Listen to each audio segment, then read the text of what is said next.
नमस्कार दोस्तों, स्वागत है आपका शहरावत रसोई पर, जहां हम बोरिंग खाने को भी मजेदार बना देते हैं। आज की रेसिपी है घिया के कोफ्ते।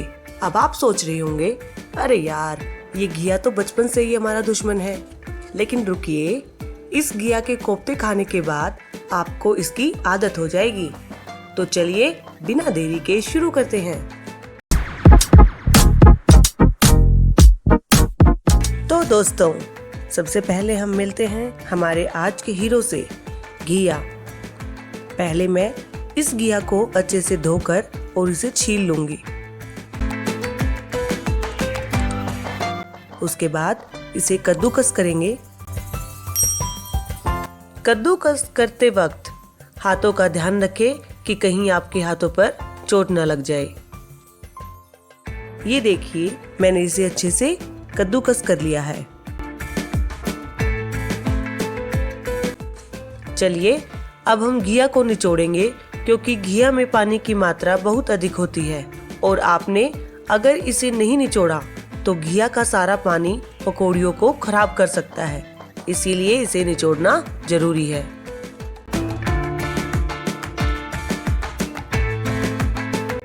अच्छे से निचोड़ने के बाद अब हम इसमें बेसन मिला लेंगे, जो पकौड़ों को और भी क्रिस्पी बनाएगा, साथ ही ये आपस में जुड़ा रहेगा।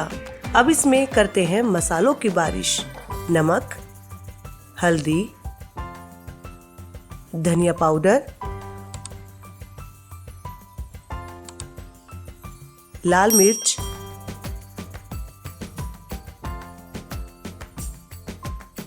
गरम मसाला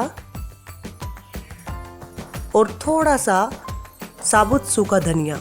अब इसे अच्छे से मिला लेते हैं।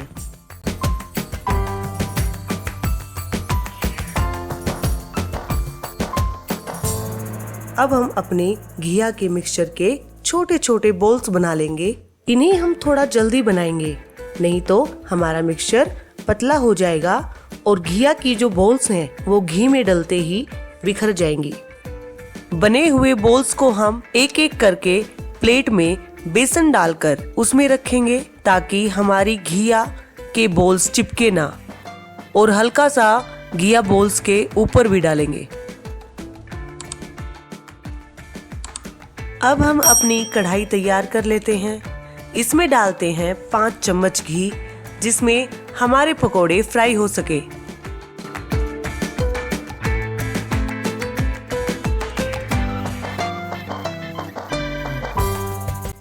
घी जैसे ही गर्म हो जाएगा, हम उसमें एक एक करके बॉल्स को डाल देंगे। इन्हें बीच बीच में पलटते रहेंगे ताकि ये जले ना। अब ऐसा कर सारे कोफ्ते तैयार कर लेते हैं। अब है प्योरी की बारी।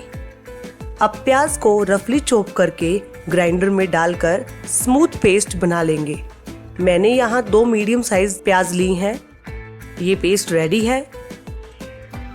अब ऐसे ही टमाटर को रफली चॉप कर लेंगे और उसमें ग्रीन चिली भी डाल लेंगे और इसका भी पेस्ट बना लेंगे। इसके लिए मैंने लिए हैं 3 मीडियम टमाटर।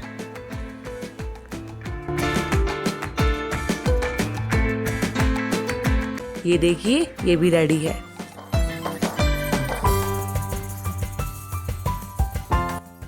अब फिर अपनी कढ़ाई तैयार कर लेते हैं। इसमें डालते हैं 4 से 5 चम्मच देसी घी, और जैसे ही घी गर्म हो जाता है हम उसमें डालेंगे अपने प्याज का पेस्ट और इसे पकाते हैं।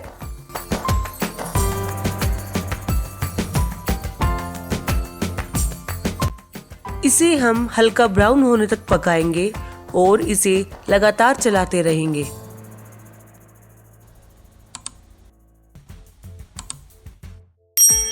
इसके पकने के बाद हम इसमें डालेंगे टमाटर का पेस्ट और इसे भी थोड़ी देर के लिए हम धीमी आंच पर चलाएंगे।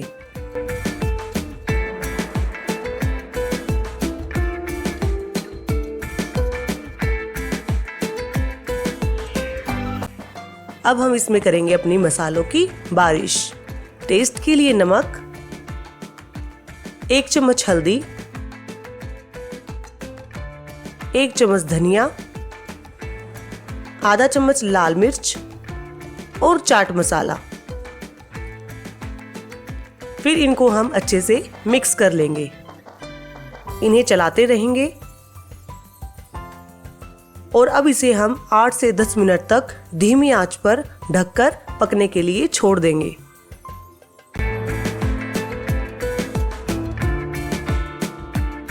जैसे ही हमारी प्योरी जो है वो तेल छोड़ने लगेगी तो समझिए हमारी प्योरी बिल्कुल तैयार है।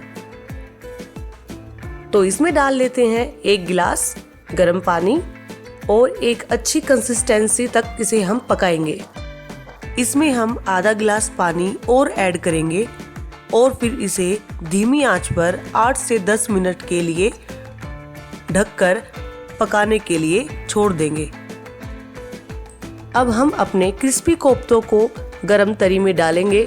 कोफ्ते ऐसे खुश हो रहे हैं जैसे स्विमिंग पूल में छलांग लगा दी हो। अब हम अपनी सब्जी को 5 मिनट तक ढककर रख देंगे ताकि जो हमारे कोफ्ते हैं वो अपने अंदर इस प्योरी का स्वाद एब्जॉर्ब कर ले। तैयार है हमारा लजीज घिया के कोफ्ते। इन्हें गर्मा गर्म रोटी या चावल के साथ सर्व करिए और खाने का मज़ा उठाइए। आज की रेसिपी कैसी लगी आपको?